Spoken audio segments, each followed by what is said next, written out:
Bonjour et bienvenue dans Voix d'entrepreneurs du droit by Fed Legal. Dans ce podcast, nous recevons des acteurs du monde du droit. Leur point commun ? Une vision entrepreneuriale de leur métier. Des parcours toujours inspirants et empreints de sincérité et d'optimisme. Bonne écoute !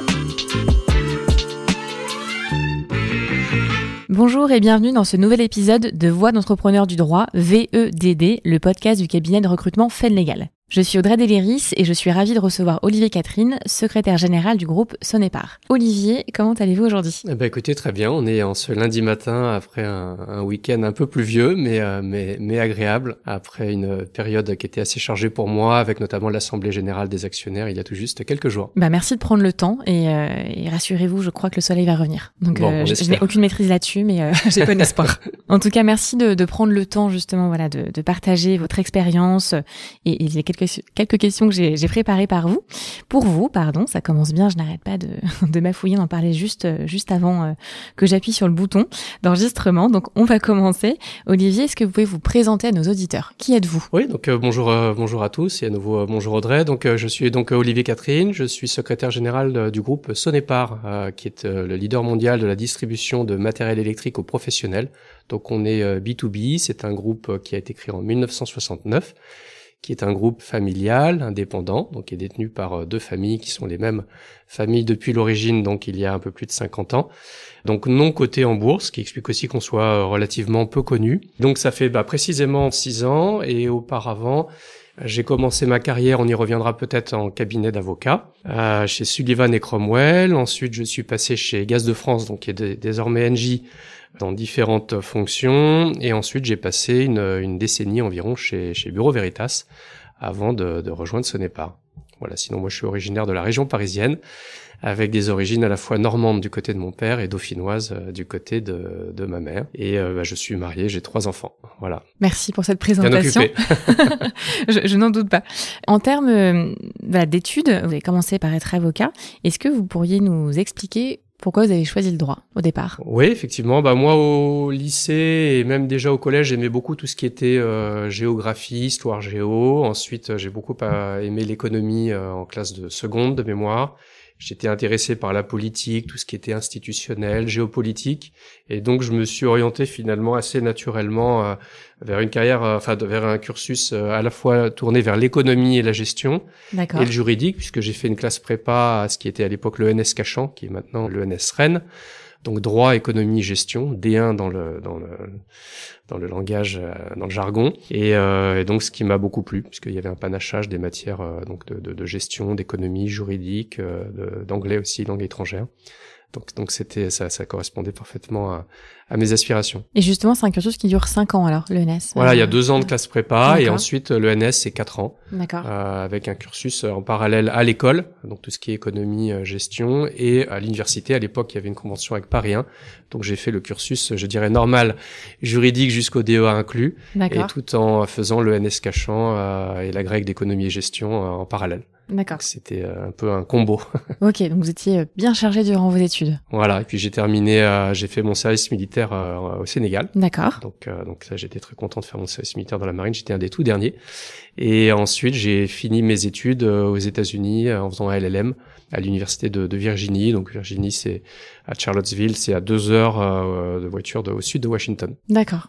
Ok. Voilà. Et à votre retour, vous devenez avocat. Et donc, en fait, aux États-Unis, puisque j'ai commencé chez Sullivan & Cromwell, donc ce cabinet d'avocats qui est à New York. Donc, j'étais dans le Foreign Lawyers Program. Donc, ils ont un programme qui fête d'ailleurs, je crois, c'est 75 ans cette année, et qui vise à accueillir un certain nombre d'étudiants de différents pays, donc généralement entre 5 et 10 par an, qui sont amenés soit à intégrer définitivement ou à titre plus pérenne le cabinet, ce que j'ai fait, puisqu'ensuite j'ai rejoint leur bureau de Paris, D'accord. Ou soit à repartir dans leur pays et puis servir éventuellement de correspondant, de best friends comme on dit, du cabinet dans différents pays du monde. D'accord. Donc déjà avec un parcours universitaire et de formation très dense pour le coup avant de commencer en tant qu'avocat. Et vous étiez dans quelle pratique en tant qu'avocat ? Alors en tant qu'avocat, c'était ce qu'ils appellent le general practice, qui était droit des affaires. En fait, chez Sullivan & Cromwell, la pratique, c'est que les 2 premières années, vous êtes généraliste du droit des affaires avant de vous spécialiser, ce qui est à mon avis une assez bonne chose pour voir un peu différents aspects du droit et après voir ceux qu'on aime plus, ceux sur lesquels on est plus à l'aise. Donc il n'y a pas d'ultra spécialisation d'entrée de jeu, contrairement peut-être à ce qu'on pourrait croire. Ce qui était à mon avis, ce qui est une force du cabinet. D'accord. Et donc tout s'est bien passé. Et au bout de 3 ans, vous décidez de rejoindre l'entreprise. Comment ça s'est fait ce passage ? En fait, moi j'avais fait tous mes stages au préalable en entreprise. Ça m'avait beaucoup plu, le fait de travailler en mode pluridisciplinaire avec des ingénieurs, des commerciaux, des opérationnels, d'autres fonctions support, d'être très adossé à un projet de long terme, un projet économique, que ce soit un projet de service ou un projet industriel. Donc moi, c'était la voie que j'envisageais de prendre, mais je m'étais dit qu'un passage en cabinet d'avocat était quand même excellent en termes de formation, surtout, je dirais, aux États-Unis. Donc il y a quand même une formation, un apprentissage, un training qui est excellent, et je pense que c'est quand même de très bonnes bases pour ensuite pratiquer en entreprise. Et c'est même utile de savoir comment fonctionne un cabinet quand on devient ensuite le client, oui. Pour connaître un petit peu les ficelles du métier. Et pour pouvoir encore mieux collaborer avec eux. Exactement, exactement, parce qu'on est sur des projets parfois à long terme, avec de gros enjeux, et donc effectivement c'est un partenariat. Donc nous on est dans l'équipe projet interne, les avocats et d'autres spécialistes parfois sont un peu des externes au projet, mais c'est quand même des projets de plus en plus intégrés si on veut réussir à les mener à bout. Ok, donc là vous passez côté entreprise, vous êtes content de ce passage quand... Ravi, effectivement. Donc j'ai fait un choix qui a pu paraître à certains un peu bizarre, puisque je quittais un grand cabinet américain de Wall Street pour aller dans une entreprise Gaz de France, qui était publique, française, oui. Avec le statut de gazier comme on disait à l'époque. Mais j'étais vraiment dans l'international. J'étais pas dans les métiers qu'on connaît un peu plus, donc la distribution, le transport de gaz. D'accord. J'étais dans l'exploration-production. D'accord. Donc un petit peu comme Total. La direction négoce, donc les contrats d'achat et de vente, mais plutôt d'achat de gaz et de gaz naturel liquéfié. Et puis j'ai travaillé aussi 1 an sur l'IPO de Gaz de France. Donc là, l'expérience que j'avais pu acquérir chez Sullivan & Cromwell a été très utile et j'ai pas regretté. Et c'est peut-être un conseil d'ailleurs que je peux donner aux jeunes, c'est que j'avais à l'époque 3 offres et j'ai pris celle qui était la moins bien payée, mais qui me paraissait la plus intéressante, non seulement à titre personnel par rapport à mes aspirations, mais aussi en termes de développement, d'apprentissage, parce que je pense qu'une carrière c'est long, on parle d'une 40aine d'années, peut-être plutôt 45 maintenant, et il était important de s'inscrire dans une logique d'apprentissage et je dirais d'amélioration continue, comme on dit un peu en matière de gestion. Merci de donner conseil pour le coup, parce que nous, en tant que recruteurs, il est vrai qu'il y a beaucoup de profils, notamment des profils plus juniors qui forcément veulent être bien payés, comme tout le monde, c'est normal. Mais c'est vrai que de rappeler ce que vous venez de dire à l'instant, que c'est aussi une étape en fait dans une carrière et qu'on doit apprendre et qu'on peut pas tout avoir tout de suite, une très bonne rémunération, de magnifiques dossiers. Il faut aussi ne pas brûler les étapes. Et là, je pense que votre parcours en est la preuve. Donc, c'est pas parce que vous avez pris l'offre la moins bien payée à l'époque que vous n'avez pas eu une belle carrière. Bien au contraire. Oui, je pense qu'il faut faire attention un peu au miroir, aux alouettes, au court-termisme, où effectivement on pense qu'en faisant des sauts de puce, on va améliorer sa rémunération. Probablement qu'effectivement c'est le cas. Mais je pense qu'il vaut mieux se placer dans une logique de long terme. Encore une fois, une carrière maintenant, surtout pour les jeunes générations, on vise 45 ans. Ça sera peut-être même un peu plus d'ici quelques années ou décennies. Donc il faut vraiment se dire qu'est-ce qui correspond d'abord à ses goûts. Et c'est plus important finalement que gagner 5 ou 10% de plus. Parce que si on aime ce qu'on fait, on va progresser et on va être meilleur dans son job. Donc ça, c'est clé. Et il faut avoir une logique aussi d'employabilité. Donc dans les choix que je vais faire, qu'est-ce qui va faire que je vais développer des compétences qui seront utiles plus tard. Et ça me paraît très important. Donc encore une fois, attention aux décisions qui seraient trop guidées par le court-termisme. Je prends note de ce conseil en effet que tout le monde devrait en effet écouter. On fait un bond dans le temps. Là, vous êtes aujourd'hui donc secrétaire général. Est-ce que vous pourriez nous réexpliquer en quoi ça consiste d'être secrétaire général? Quelles sont vos missions? Quel est votre périmètre aujourd'hui? Je pense que c'est effectivement une bonne question parce que secrétaire général, c'est une notion assez française. Et d'ailleurs, il n'y a pas de secrétaire général dans tous les groupes. Et quand il y en a, c'est souvent à géométrie assez variable. Donc les périmètres varient beaucoup d'une entreprise, d'une industrie à l'autre. Moi, j'ai, je dirais, 4 grands piliers dans mon activité. Il y a tout ce qui est gouvernance, puisque j'assume le secrétariat à la fois du board et du comité d'audit. Donc il y a tout ce travail de coordination, de rédaction des PV, qui peut paraître un peu aride, mais qui est très important, parce que on va refléter quand même un certain nombre de décisions. Il faut aussi faire attention à la façon dont on écrit les choses pour pas prêter le flanc à des critiques, voire à des problèmes. Le deuxième pilier, c'est le pilier juridique et compliance. Donc moi, je suis assez attaché. Je sais que je comprends qu'il y a tout à fait plusieurs positions à cet égard, mais j'aime bien, moi, combiner le juridique et la compliance, pas détacher les deux, pour que la compliance soit pas un petit peu hors sol. Donc adossé au juridique, parce que le juridique, c'est le soutien aux acquisitions, c'est la rédaction, la négociation des contrats, c'est la gestion des contentieux. Donc il y a une proximité quand même assez forte avec les opérationnels. Et en plus, qu'est-ce qu'on met dans le champ juridique, qu'est-ce qu'on met dans le champ compliance? Par exemple, le droit de la concurrence, ou pour les sociétés cotées, le droit boursier, c'est du juridique, c'est de la compliance. C'est pas toujours facile à définir une ligne de crête. Donc pour vous, autant les réunir. Moi, je préfère les réunir et généralement, moi, enfin en tout cas, les équipes sont davantage motivées à gérer les deux. Et encore une fois, il y a une imbrication très forte. Troisième pilier, c'est les risques et les assurances, donc tout ce qui est, je dirais, gestion du programme d'assurance du groupe. Et dans un environnement aussi volatile que nôtre, avec notamment aussi maintenant les risques climatiques, c'est un sujet de plus en plus prégnant. Avec la judiciarisation croissante de la vie et des affaires, notamment en France, il y a là tout ce qui est assurance RCMS, donc D&O en anglais, qui prend aussi beaucoup d'importance. Il y a également donc la partie risque, qui est évidemment très liée, tout ce qui est cartographie des risques, et je dirais cartographie au pluriel, parce qu'on fait beaucoup de cartographie maintenant, qu'on essaie chez Sonepar d'ailleurs un petit peu d'homogénéiser, puisqu'on a la carto corruption, trafic d'influence, on a les cartographies des risques globales, on a des cartographies RSE, droits humains, donc on brasse de plus en plus de sujets. Donc l'idée c'est de pas complexifier, de pas rendre l'effort trop technique et un petit peu trop abstrait. Donc là il y a beaucoup de travail. Et puis évidemment gestion de crise, puisque dans les grands groupes il y a forcément des crises à gérer ou en tout cas à prévenir. Et on préfère évidemment les prévenir que les gérer. Et enfin un quatrième pilier qui est peut-être assez spécifique à Sonepar. Donc moi j'ai m'est rattaché le service titre, qui s'occupe de tout ce qui est gestion des transferts de titres, donc notamment par évidemment les actionnaires familiaux. D'accord. Et aussi l'administration des plans d'actionnariat salarié. On a un programme qui est très dynamique d'actionnariat salarié et qui en fait passe par une société dédiée. Donc on a un montage qui est un petit peu unique, je pense, en France. Et donc ce qui requiert une grande ingénierie juridico-comptable et opérationnelle.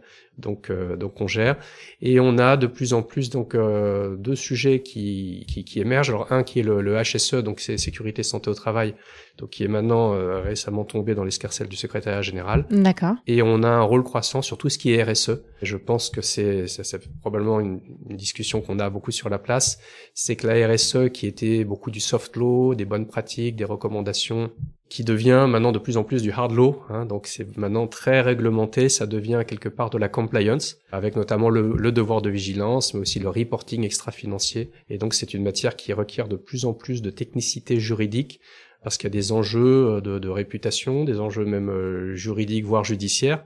Et donc aujourd'hui on mobilise de plus en plus la compétence des juristes et aussi d'ailleurs des risk managers. Ok, donc là c'est vraiment quelque chose de transverse où tout le monde en fait travaille sur les sujets RSE de manière transverse. Voilà, et donc nous on a une task force qu'on anime au secrétariat général avec les ressources humaines et également la direction développement durable, la communication aussi, puisqu'il y a tout un aspect reporting, donc par définition il y a de la communication, et aussi la finance notamment pour tout ce qui est taxonomie. Et là, c'est une matière qui foisonne en ce moment et qui nous donne, je pense, à tous beaucoup de travail. Je vous confirme. Ça, c'est pas beaucoup. Ok, merci pour cette présentation. Vous avez combien de personnes au total pour que les gens se rendent compte un peu? Oui, on est, alors au dernier compte, on est 68 dans le monde. D'accord. Donc on est présent dans 40 pays, on a 45 000 collaborateurs, donc 68 juridiques, au secrétariat général au sens large, voilà, dans la filière, je dirais. Donc c'est pas beaucoup, c'est un ratio qui montre qu'on est une fonction très lean, et dont sur les 68, on est à peu près 20 à Paris, donc au siège. D'accord. Et vous avez combien de personnes qui vous reportent? C'est les 68, soit en direct, soit en fonctionnel, en dotted line. Mais pas en direct directement. Non, rassurez-vous. Non. Ok. Non, on est organisé en région, donc moi j'en ai j'ai 3 personnes qui me reportent directement en centrale, au siège. Et ensuite, j'ai les directeurs juridiques et compliance de région. Donc on a Amérique, Europe de l'Ouest, Europe centrale et nordique, et enfin Asie-Pacifique qui me reporte également. D'accord. Merci pour cette explication. Donc là, on voit bien que vous avez un des 4 pays qui reste très juridique et compliance, mais comme vous avez été aussi directeur juridique et que vous êtes aujourd'hui secrétaire général. Quelle est la différence selon vous? Secrétaire général, je dirais que la matière est plus large. Je pense qu'avec les différents piliers, c'est la dénomination que j'employais, montre que il y a le juridique, il y a un barycentre, je dirais, un tropisme juridique fort. Mais secrétaire général, il faut avoir l'appétit pour brasser des matières qui sont connexes, qui sont pas stricto sensu juridiques. La gestion des risques, les assurances, l'actionnariat salarié, bien sûr, il y a une dimension juridique, comme dans beaucoup de choses maintenant, de plus en plus. Mais ce sont des sujets différents, avec quand même des compétences différentes. Donc il faut aimer et avoir la volonté de sortir de son périmètre vraiment juridique. Et donc ça, c'est une question, je dirais, d'aspiration personnelle. Et puis aussi, ça revient un peu à ce que je disais tout à l'heure, c'est quel est le parcours qu'on a bâti et qu'est-ce qu'on a fait pour éventuellement élargir son horizon. C'est ça. Et donc il y a un choix. Alors moi, j'ai fait le choix plutôt d'élargir cet horizon, d'élargir un peu le champ de compétences, le terrain de jeu, si j'ose dire. Mais certains choisissent plutôt de la spécialisation, que ce soit en entreprise ou a fortiori, je pense, en cabinet d'avocat. Donc ça montre qu'on est une fonction, certes d'expert, mais avec des voies possibles qui sont finalement très différentes les unes des autres. C'est ce qui fait aussi le charme de la profession, je pense. On peut s'épanouir dans différentes configurations. Oui, il n'y a pas une seule voie pour le coup. Exactement. On peut ne pas être avocat, avoir une belle carrière. On peut être avocat, avoir une belle carrière. On peut décider de sortir un peu de juridique ou d'élargir, et tout est possible et on peut s'épanouir de différentes manières. Exactement. Et même, je pense qu'il faut promouvoir les passerelles aussi. On a ce défaut en France d'être un peu chacun dans une ligne de nage. On fonctionne quand même historiquement beaucoup en silo, notamment, dans les fonctions juridiques, mais pas que. C'est un petit peu dommage. Moi, je regrette surtout par rapport à mon expérience et mon vécu aux États-Unis, où tout le monde fait les mêmes études de droit, tout le monde passe le barreau, et ensuite certains vont aller travailler pour un juge, certains vont aller en cabinet d'avocat, en entreprise, travailler pour une ONG, ensuite passer dans l'enseignement, ensuite passer dans une autorité administrative indépendante, dans un ministère. Et donc il y a voilà, pendant toute la carrière, vous avez des passerelles qui font que les juristes au sens large du terme s'enrichissent de leurs différentes expériences. Or en France, généralement, vous passez le concours de l'ENM, vous allez être juge pendant 42 ans. Vous allez en entreprise, historiquement en tout cas c'était ça, vous restiez juriste d'entreprise pendant 42 ans également, etc., etc. Et je pense qu'on a vraiment intérêt tous ensemble à faire en sorte qu'il y ait davantage de brassage, puisque finalement c'est la diversité des expériences qui font qu'on se bonifie et qu'on s'améliore. Et je pense que c'est une question qu'on a à se poser, puisqu'il y a un débat en ce moment sur l'attractivité de la France et notamment de Paris, place du droit. Il faut qu'on travaille tous ensemble à encourager ce melting pot d'expériences toutes juridiques, mais différentes quand même. Et c'est vrai que c'est extrêmement intéressant ce que vous dites, puisque il y en a qui auraient peut-être la volonté, mais ils sentent pas forcément une grande réceptivité et ils ont peur aussi de comment ça va être reçu justement dans quelques années quand ils voudront revenir en entreprise après avoir été par exemple juge ou en tout cas une expérience un petit peu différente. Et c'est vrai que je le vois en tout cas chez mes clients, certains sont très ouverts et d'autres pas du tout. Et c'est pas toujours évident justement d'avoir eu des bifurcations entre guillemets dans sa carrière, même en dehors du droit, parce que parfois moi je rencontre des parcours et des personnes qui ont fait autre chose, et ce qui peut leur apporter énormément de qualités, de compétences autres qui peuvent être extrêmement bénéfiques dans leur métier de juriste. Et bon, il faut après en face avoir des directeurs juridiques, des secrétaires généraux qui sont ouverts pour justement les réintégrer au parcours un peu plus habituel entre guillemets. Absolument, je pense qu'il y a des barrières culturelles et organisationnelles aussi, avec des questions de statut qui sont probablement à faire évoluer. Voilà. Bon, bah écoutez, vous reviendrez dans 10 ans pour le podcast, je vous reposerai la question. On verra si on a progressé sur la question. Et justement, on parlait de qualité, de compétences. Pour vous, pour être secrétaire général, quelles sont les qualités nécessaires? Au-delà de aimer l'ouverture, évidemment, sur les sujets, est-ce qu'il y a d'autres choses qui sont vraiment importantes selon vous? Je pense qu'il faut faire preuve d'une certaine schizophrénie, je dirais. Parce qu'il faut à la fois être très rigoureux. Donc là, c'est là où la formation juridique est très utile. Il faut faire preuve de très rigoureux, d'une très grande rigueur. On est quand même encore les gardiens du temple dans l'entreprise. Surtout à un moment où tout va très vite, où on a une vision parfois un peu court-termiste, où on est beaucoup sur des supports type PowerPoint. Or, parfois, il y a des études qui nécessitent de rédiger. Donc aujourd'hui, moi, je constate que, et même ça m'inquiète un petit peu, on a de moins en moins de capacité de rédaction en entreprise et peut-être ailleurs aussi. Et donc, je pense que là, le juriste est un peu ce gardien du temple parce qu'il faut pouvoir expliquer les choses, les écrire. Donc il y a cette rigueur, mais il faut aussi faire preuve d'une certaine rondeur, parce que secrétaire général, vous allez être forcément en interaction avec tous les opérationnels, toutes les fonctions support. Hein, on est aussi un petit peu comme un cabinet. Moi, j'ai encore ce prisme de cabinet, mon expérience initiale de cabinet d'avocat. Donc, mes collègues sont mes clients internes aussi, voire surtout. Hein, on est collègues, mais ce sont aussi des clients. Donc, il faut avoir cette logique.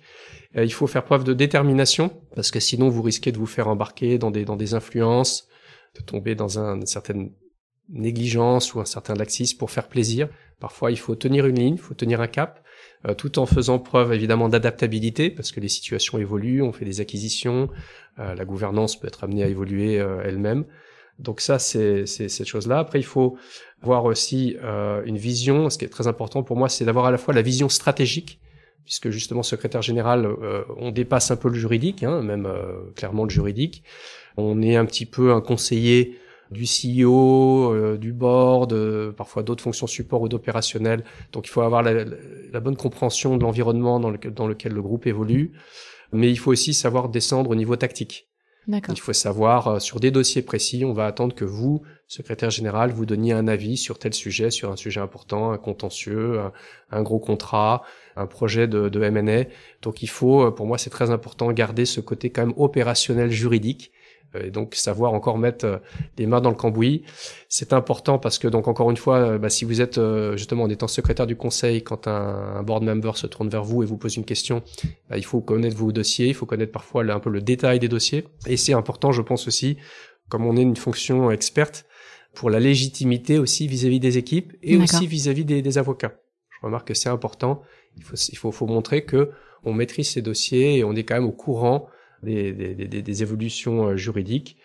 Aussi, donc je disais schizophrénie parce qu'il faut être à la fois très discret, parce que on est au courant de dossiers qui relèvent du secret des affaires, de dossiers parfois très très confidentiels, et à la fois il faut faire preuve de plus en plus, je le remarque, de faculté de communication interne et même parfois externe, beaucoup plus rarement, mais en tout cas communiquer en interne, faire preuve de pédagogie, expliquer ce qu'on fait, pourquoi on le fait. C'est vrai, quand on impose des règles de compliance, par exemple, ou même des règles de gouvernance en interne, surtout dans un groupe décentralisé comme les Sonepar, au début, vous n'êtes pas forcément reçu avec la plus grande chaleur, mais donc du coup, c'est en communiquant, en expliquant, en faisant preuve de pédagogie qu'on va finalement convaincre tout le monde. Donc ça, c'est très important. Et bien sûr, l'exemplarité sur le plan éthique, notamment, ça va sans dire. Mais c'est capital. D'accord. Et selon vous, le directeur juridique ou la directrice juridique est le meilleur candidat pour devenir secrétaire général, ou il y a d'autres fonctions qui sont bien Non, pas aussi forcément, parce qu'encore une fois, c'est très hétérogène. Hein. Il y a un côté très protéiforme du secrétaire général en France. Donc, dans certaines entreprises, ce sont plutôt des anciens opérationnels, des ingénieurs, etc. Donc, je pense qu'il n'y a pas de loin de moi de penser qu'il y a un modèle unique. Les directeurs juridiques, du coup. Même si c'est vrai que de par la juridicisation croissante de la vie des affaires que j'évoquais tout à l'heure et notamment même la judiciarisation avec des impacts pour les groupes, pour les maisons mères, des impacts pour les mandataires sociaux et même parfois pour les administrateurs. C'est vrai qu'avoir en tout cas un background juridique, je pense, c'est quand même de plus en plus utile. Oui, c'est un atout. Ok. Voilà. Je pense que j'ai déjà la réponse à la question que je vais vous poser, mais je vais quand même le faire.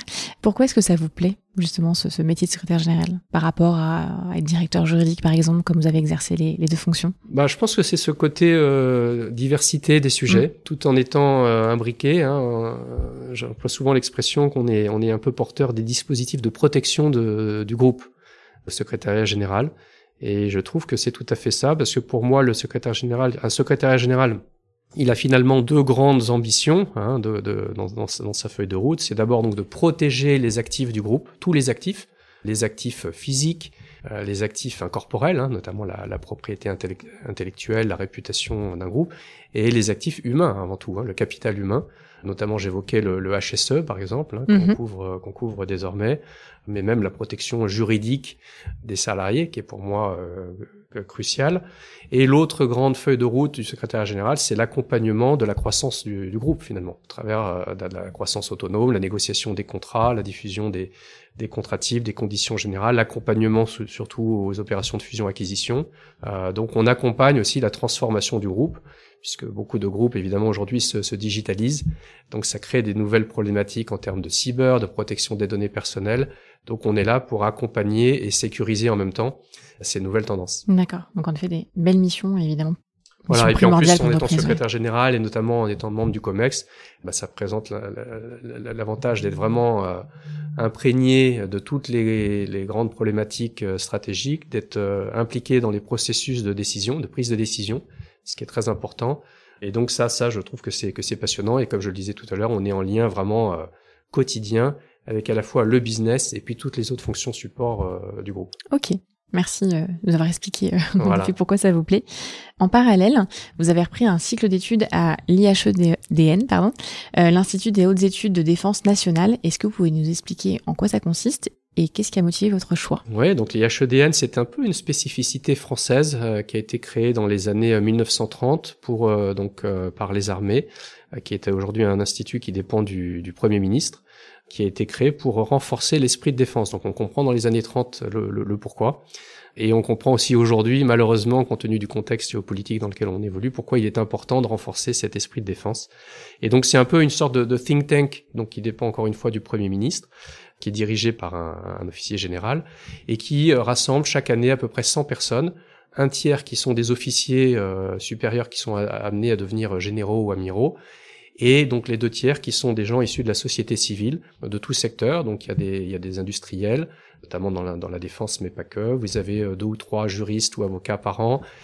Vous avez des gens issus du clergé ou plus largement des différentes confessions françaises, des syndicalistes, des députés, des sénateurs. Donc c'est très varié. Il y a tout un panachage de la société civile française et qui sont réunis pendant 1 an. Et qui vont suivre un cursus à la fois de présentation de différents interlocuteurs issus du secteur de la défense et plus largement de la sécurité nationale, et qui vont être aussi embarqués pour des visites de sites militaires et puis plus largement de sécurité. Donc avec même des voyages. Par exemple, nous on a fait un déplacement à Djibouti auprès des forces armées françaises. D'accord. Donc ça, j'ai fait un déplacement aussi en Bosnie. On a visité par exemple la base de l'OTAN à Sarajevo. Donc vous êtes aussi embarqués dans les différentes armées pour apprendre à les découvrir. Et donc c'est extrêmement intéressant, très prenant. Il faut évidemment avoir l'accord de son entreprise. D'accord. Et donc c'est une année. Ensuite, c'est pas une année juste qui s'arrête en juin, puisqu'ensuite vous avez d'autres animations. Donc il y a toute une sorte de réseau pour cultiver ce lien de la société civile avec les forces armées françaises. Et d'ailleurs les forces armées également amies françaises, puisque chaque année vous avez 5 ou 6 officiers également étrangers, américains, anglais, italiens, etc., qui participent au programme. Donc c'est aussi très international. D'accord. Et qu'est-ce qui vous a motivé pour entreprendre justement ce cycle de formation, du coup, je sais pas si on peut dire formation, mais qu'est-ce qui vous a motivé, si je peux vous poser la question? Je pense que c'est des convictions personnelles. Moi, j'ai de la famille qui est décédée en tant que résistant dans les camps de concentration dans la Deuxième Guerre mondiale. J'avais aussi un grand-père qui était et un arrière-grand-père qui était officier de marine. Donc, je pense que, comme je disais, on doit pas fonctionner aussi en silo. Là aussi, une grande force des Anglo-Saxons et d'autres pays d'ailleurs, c'est de cultiver un esprit de défense. Et donc de pas opposer les militaires d'un côté, qui pendant très longtemps étaient appelés la Grande Muette, et finalement, à part les appelés du service national, donc uniquement les hommes, à part ça, on connaissait on connaît encore très peu de notre armée, de notre défense. Et donc je pense qu'on a tous un rôle à jouer, même dans une entreprise, et a fortiori non lié au secteur de défense comme Sonepar, on a un rôle à jouer pour cultiver cet esprit de défense. On voit qu'aujourd'hui, on est dans un contexte géopolitique donc très tendu, qu'on a le concept maintenant de guerre hybride, ou en tout cas d'opérations hybrides, donc qui sont pas stricto sensu militaires, mais avec des attaques cyber. On voit aussi que le droit, notamment, et là on arrive à notre sujet, est utilisé de plus en plus comme une arme de guerre économique, donc avec le concept de lawfare, le lawfare, l'utilisation du droit à des fins géopolitiques. Ça a été théorisé par un général d'ailleurs américain en 2001. Donc c'est quelque chose qui a été pensé aux États-Unis, qui est pensé maintenant dans d'autres pays, et qui commence d'ailleurs à être pensé, et tant mieux, au niveau de l'Union européenne, puisque le fameux RGPD a une essence quasi extraterritoriale. Donc c'est un peu une réponse salutaire de l'Union européenne à cette tendance anglo-saxonne et pas que. D'accord. Merci pour ces explications. C'est en effet extrêmement intéressant et différent en tout cas de votre métier principal. Et depuis le début de l'année, vous êtes aussi membre du comité des sanctions de l'H2A, la Haute Autorité de l'Audit. Est-ce que vous pouvez aussi nous expliquer ce que c'est? Oui, donc la commission des sanctions de la Haute Autorité de l'Audit, en fait, c'est la commission qui va être saisie d'un certain nombre de cas par la Haute Autorité et qui va amener à prendre des décisions de jugement, en quelque sorte, de sanctions éventuelles à l'égard, donc traditionnellement, des commissaires aux comptes qui auraient failli à leurs obligations professionnelles déontologiques. Et ça, c'est donc la H2A est un succès d'année, donc a pris la succession du Haut Conseil au Commissariat aux comptes, et aussi maintenant de prendre des décisions à l'encontre des auditeurs de durabilité qui auraient également failli à leur mission. Donc c'est plus large que les commissaires aux comptes, puisque ça peut englober un certain nombre de sociétés habilitées par le COFRAC, les avocats, les experts comptables. Donc voilà, c'est passionnant parce que c'est une dimension juridique un peu nouvelle pour moi. Quelque part, en participant à cette commission des sanctions, je passe un petit peu de l'autre côté de la barrière, et ça aussi contribue à élargir l'horizon que j'évoquais tout à l'heure, et donc à casser un petit peu les lignes de nage. D'accord. Et justement, une question me vient. Est-ce que c'est ça être entrepreneur, et notamment entrepreneur du droit? C'est-à-dire que vous avez votre carrière de directeur juridique, puis aujourd'hui secrétaire général. Vous avez fait l'IHEDN, pardon.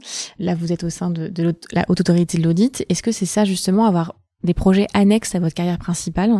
Est-ce que c'est ça être entrepreneur? Oui, après voilà, moi je pense qu'il faut pas se contenter entre guillemets de rester dans son sillon de profession de juriste ou d'avocat ou de juge, peu importe laquelle. D'ailleurs, et même ce que je dis est probablement valable au-delà du droit, mais en tout cas pour ce qui nous concerne, je pense que c'est important d'ouvrir son champ de problématiques, d'être confronté à des nouveaux sujets. Et donc je pense qu'on doit effectivement on doit un peu gérer sa carrière juridique un peu comme un entrepreneur. Et je pense qu'il faut pas être frileux, il faut au contraire aller vers d'autres matières, d'autres personnes, d'autres instances. C'est par exemple la H2A, c'est quelque chose de nouveau pour moi, mais qui est passionnant et qui permet aussi de rencontrer d'autres personnes, notamment d'autres personnes. Là, je suis avec un professeur de droit, notamment avec un commissaire aux comptes de renom. Donc, ça permet d'élargir aussi son réseau, ses interlocuteurs, et donc de s'enrichir, je pense. Et aussi de rendre un petit peu ce qu'on a fait.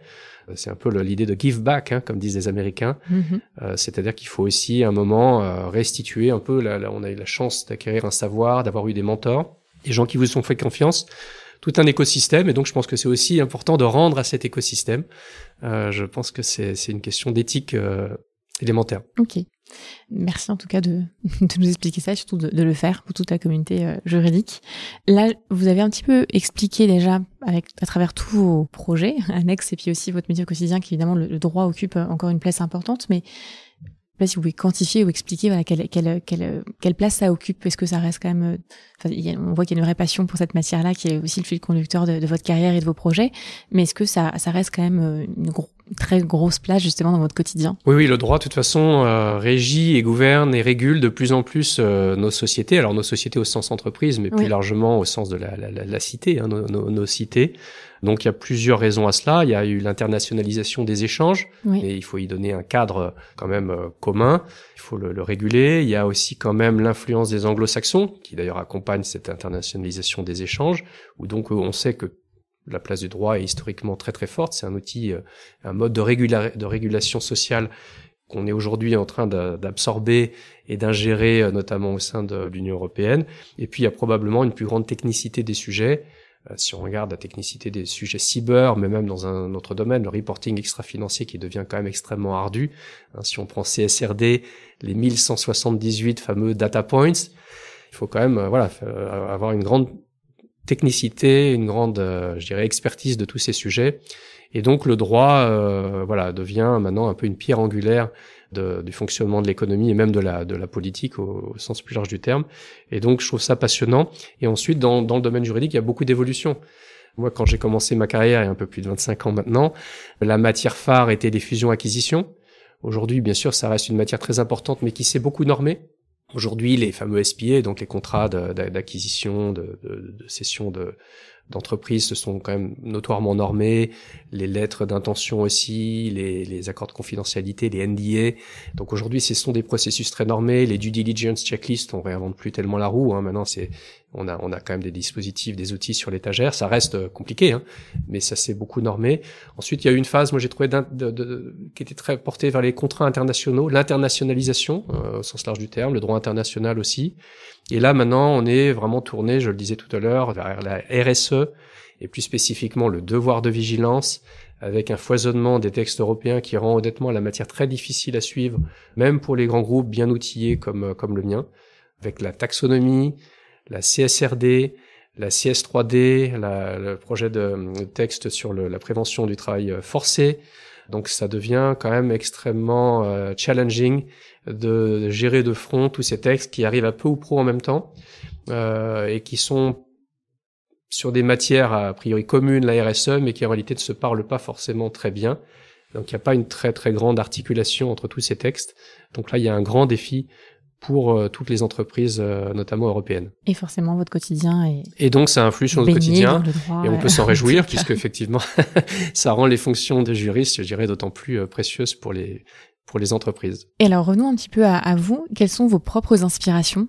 D'ailleurs, pas forcément juridiques. Est-ce que vous avez des choses qui vous inspirent dans la vie en général? Moi je m'intéresse beaucoup à l'histoire, donc j'essaie de lire dès que je peux sur ces sujets. Et justement j'ai 3 enfants en relatif bas âge et je suis un petit peu inquiet parce que l'histoire, la géographie, on sent que la place n'est plus aussi importante qu'elle ne l'était, donc je veux pas être un peu conservateur mais or c'est très important dans le monde dans lequel on vit aujourd'hui. On se rend compte qu'il y a des si on regarde la situation au Proche-Orient, ça découle de faits, de situations, de décisions qui ont pu avoir lieu il y a plusieurs décennies.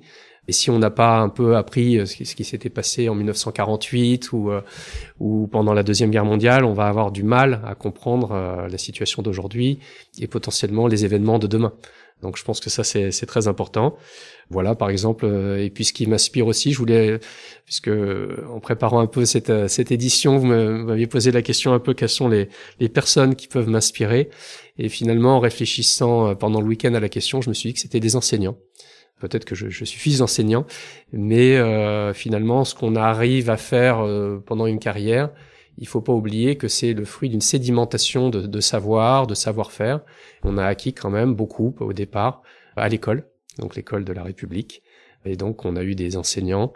Moi, j'ai eu la chance, je pense, comme tout le monde, d'avoir essentiellement des enseignants très compétents, très dédiés.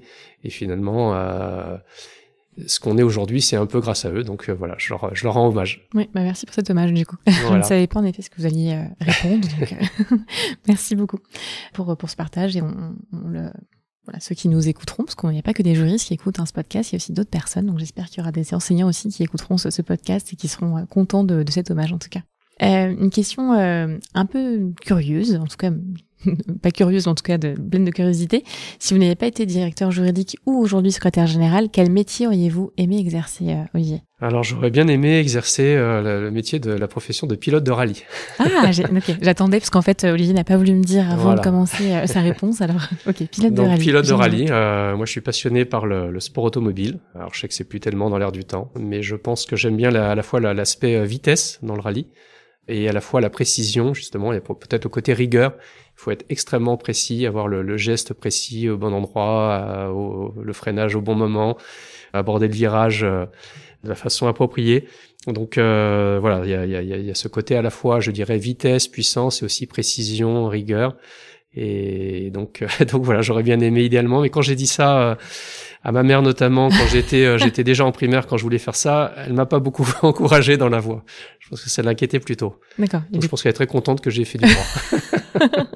Oui, c'est pas ce sont des enjeux extrêmement importants, mais peut-être un peu moins dangereux en tout cas sur le circuit. Ouais, absolument, oui, absolument. Okay. Et vous pratiquez ou vous regardez toujours? Non, mais bon, je regarde à la télé, je suis, et puis quand je vois une belle voiture dans la rue, je m'arrête. ça s'ennuie un peu ma femme, mais. Donc ça reste quand même quelque chose qui vous passionne aujourd'hui encore. Exactement. Super.